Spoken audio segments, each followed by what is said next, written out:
Shame follows Brandon Sullivan, a successful New York businessman who outwardly lives a clean, controlled, and polished life.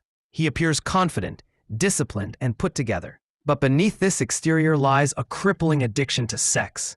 From the beginning, the film positions Brandon as a man trapped in a cycle of compulsive behavior, using sex as both an escape and a cage. His routine, filled with pornography, one-night stands, and paid encounters, shows how deeply his addiction has shaped his existence.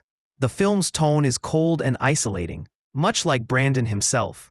His apartment is spotless but empty, reflecting his emotional detachment. He is a man who avoids genuine intimacy at all costs, preferring transactional or anonymous encounters that allow him to remain disconnected. This establishes the central conflict. Brandon seeks pleasure, but cannot experience real connection, leaving him stuck in an endless loop of self-destruction. Brandon's carefully maintained world starts to unravel when his sister Sissy unexpectedly arrives and temporarily moves in with him. Sissy is the opposite of Brandon, emotional, chaotic, needy, and constantly seeking affection. Her presence disrupts Brandon's controlled environment, forcing him to confront the vulnerability and intimacy he desperately avoids. Their strained relationship hints at a shared traumatic past that neither openly discusses. Sissy's arrival also highlights the emotional void in Brandon's life. While she longs for closeness, Brandon pushes her away, uncomfortable with any form of emotional expression. Their dysfunctional bond suggests they both carry deep wounds, though they cope in opposite ways. Sissy by clinging to others, Brandon by shutting himself off. The film never explicitly reveals what happened in their childhood, but the pain is evident. Brandon attempts to lead a normal romantic life by going on a date with a coworker named Marianne.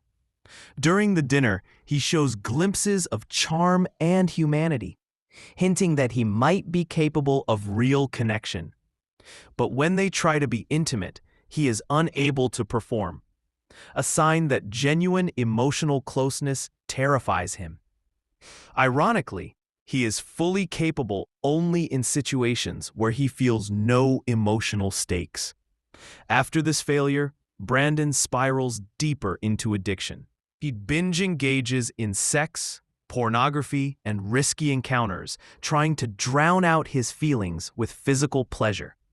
His actions become more extreme, revealing how addiction narrows a person's life until only the obsession remains.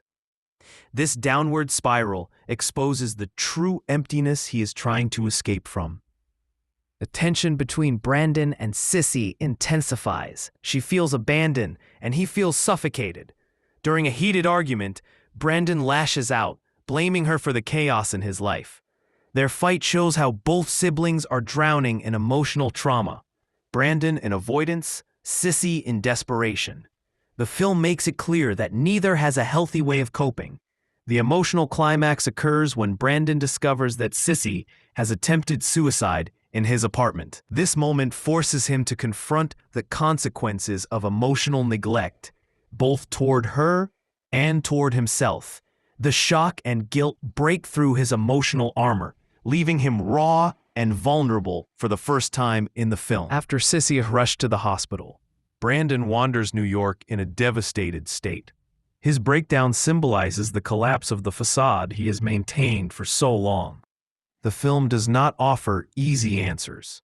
Instead, it shows a man who has hit rock bottom, but still has no clear path to recovery. His silence and tears reveal the depth of his internal crisis.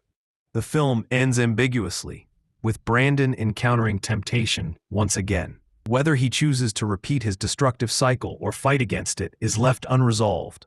Shame ultimately portrays addiction as a prison built from trauma, secrecy, and emotional isolation.